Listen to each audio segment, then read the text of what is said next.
भारताची प्राकृतिक रचना. मुलांनो, तुम्हाला माहीतच आहे की आपला भारत देश नैसर्गिक साधन संपत्तीने स्वयंपूर्ण आहे. आता आपण या नकाशाच्या आधारे भारताच्या प्राकृतिक रचनेचा अभ्यास करूया. मी तुम्हाला प्रश्न विचारतो, त्यांची तुम्ही उत्तरे द्या. नकाशातील पर्वत शोधून त्यांची नावे सांगा बरं.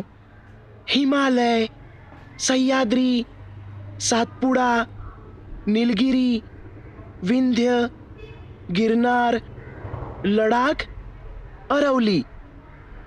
अगदी बरोबर. हे पर्वत जणू आपल्या देशाचे पहारेदारच आहेत. आता तुम्ही मला नकाशातील डोंगरांची नावे सांगा. अजिंठा, हरिश्चंद्र, बालाघाट, सातमाळा, महादेव, मैकल, नल्लामल्ला. छान. आता तुम्ही मला नकाशातील पठारांची नावे सांगा बरं. छोटा नागपूरचे महाराष्ट्र पठार, तेलंगणा पठार, मेवाड पठार, माळवाचे पठार, कर्नाटक पठार. खूपच छान. ही पठारे म्हणजेच भारताचे वैभव आहे. आता सांगा, हिमालयातून उगम पावणाऱ्या सिंधू नदीस कोणत्या नद्या सिंधू नदीस मिळतात? उंचीचा विचार करून वाहण्याची दिशा कोणती ते सांगा. हिमालयातून उगम पावणाऱ्या झेलम, चिनाब, रावी, सतलज, बियास या नद्या सिंधू नदीस मिळतात. उंचीचा विचार करता त्या पूर्वेकडून पश्चिम दिशेकडे वाहतात असे दिसते. अगदी बरोबर. कोरोमंडल किनाऱ्याला कोणत्या नद्या मिळतात? गोदावरी, कृष्णा, कावेरी. अगदी बरोबर. या नद्या कोरोमंडल किनाऱ्याला जाऊन मिळतात. बरं, गंगा, नर्मदा, वैनगंगा, गोदावरी आणि कावेरी या नद्यांच्या खोऱ्याचा उतार कोणत्या दिशेकडून कोणत्या दिशेकडे आहे? नर्मदा नदीच्या खोऱ्याच्या उताराची दिशा ही पूर्वेकडून पश्चिमेकडे, तर वैनगंगा नदीच्या खोऱ्याच्या उताराची दिशा उत्तरेकडून दक्षिणेकडे आणि गंगा, गोदावरी, कावेरी या नद्यांच्या खोऱ्यांची उताराची दिशा पश्चिमेकडून पूर्वेकडे आहे. अगदी बरोबर.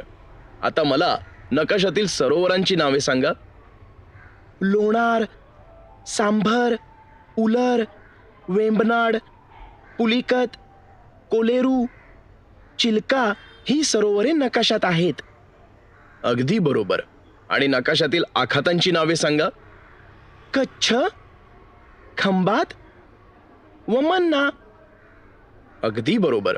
ही आखाते भारताच्या कोणत्या दिशेला आहेत? कच्छचे आखात व खंबातचे आखात हे भारताच्या पश्चिम दिशेला, तर मन्नारचे आखात हे भारताच्या दक्षिण दिशेला आहे. अगदी बरोबर. भारताच्या तिन्ही बाजूस जो जलभाग आहे त्याची नावे सांगा. अरबी समुद्र, बंगालचा उपसागर आणि हिंदी महासागर. बरोबर. हे जलभाग भारताच्या कोणत्या दिशेला आहेत? पश्चिमेस अरबी समुद्र, पूर्वेस बंगालचा उपसागर आणि दक्षिण दिशेस हिंदी महासागर आहे. छान.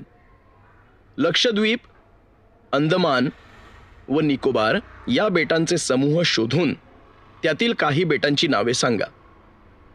लक्षद्वीप बेटांमध्ये मिनिकॉय, शेतलाट, किल्तान, सुहेलीपार, कौरत्ती, अगत्ती आणि अंदमान निकोबार बेटांमध्ये नारकोंडम, बॅनरन, ब्लेअर, कार निकोबार, ग्रेट निकोबार ही बेटे आहेत.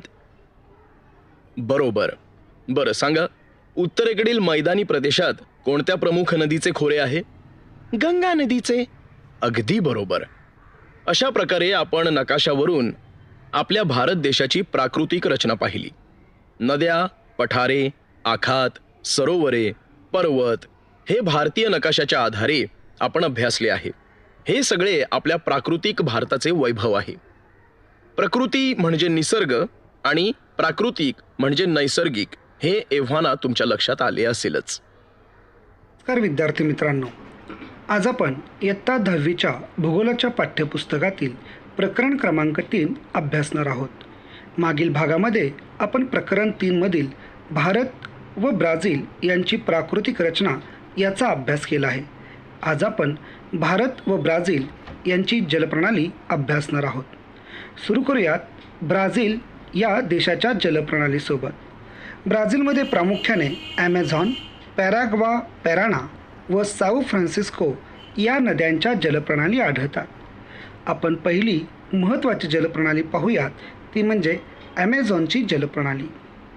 ॲमेझॉनचा उगम अँडीज पर्वतामध्ये पेरू या देशामध्ये पूर्व उतारावरती होतो. इथपासून पुढे ही नदी वाहत जाऊन अटलांटिक महासागराला जाऊन मिळते. या नदीस अनेक उपनद्या येऊन मिळतात व यातूनच ॲमेझॉन नदीचे खोरे तयार झालेले आहे.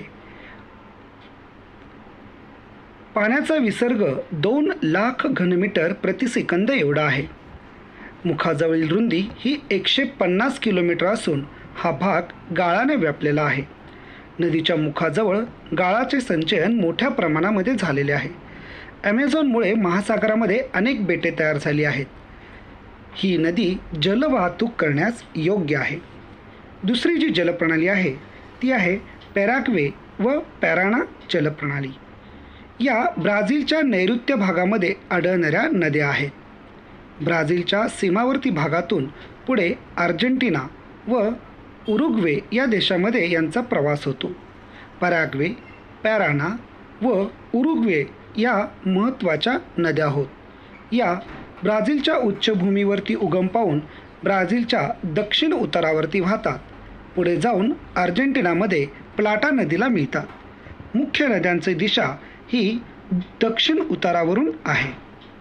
पुढची जलप्रणाली आहे सॅवो फ्रान्सिस्को जलप्रणाली. विद्यार्थी मित्रांनो, ब्राझीलमधील ही तिसरी महत्त्वाची नदी आहे.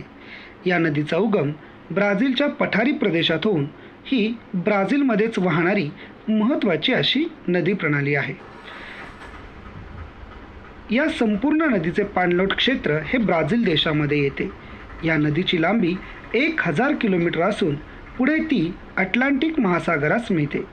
मुखाजवळी 250 किलोमीटरचा भाग हा जलवाहतुकीस योग्य आहे. चा अभ्यास करूया. भारतातील जलप्रणालीचे प्रामुख्याने 3 गटांमध्ये वर्गीकरण केले जाते. एक म्हणजे हिमालयामध्ये उगम पावणाऱ्या नद्या, द्वीपकल्पीय नद्या व बंगालच्या उपसागरास मिळणाऱ्या नद्या. विद्यार्थी मित्रांनो, त्यातील सुरुवात करूयात आपण हिमालयामध्ये उगम पावणाऱ्या नद्या. हिमालयातील बहुतांश नद्यांचा उगम हा हिमनदीमधून होतो. उन्हाळ्यामध्ये बर्फ वितळल्यामुळे यांना मोठ्या प्रमाणावरती पूर येतात. त्यामुळे या नद्या बारमाही आहेत. या नद्यांमध्ये प्रामुख्याने सिंधू व गंगा या नद्यांच्या जलप्रणालींचा समावेश होतो. आपण पाहूयात सिंधू व तिच्या उपनद्या. सिंधूची प्रमुख उपनद्यांमध्ये झेलम, चिनाब, रावी, बियास व सतलज या नद्यांचा समावेश होतो. सिंधूची प्रमुख उपनदी सतलज ही मानसरोवराजवळ उगम पावते. सतलज नदीच्या गाळाच्या संचयनातून पंजाबचे मैदान तयार झाले आहे. सिंधू नदी पुढे पाकिस्तानात वाहत जाऊन अरबी समुद्रास मिळते. या नद्यांच्या गाळाने पंजाब हरियाणाचे मैदान सुपीक व समृद्ध झाले आहे. दुसरी नदी आहे हिमालयात उगम पावणारी अत्यंत महत्त्वाची अशी, ती म्हणजे गंगा नदी. गंगा नदीचा उगम हा हिमालयातील गंगोत्री या हिमनदीतून होतो. हिमालय ओलांडून आल्यानंतर ही नदी पूर्ववाहिनी बनते व पुढे बंगालच्या उपसागराला जाऊन मिळते. या नदीच्या यमुना, चंबळ यासारख्या महत्त्वाच्या उपनद्या असून अनेक नद्या हिमालयातून व पठारावरून जाऊन मिळतात. गंगेची एक बृहत उपनदी म्हणजे ब्रह्मपुत्रा.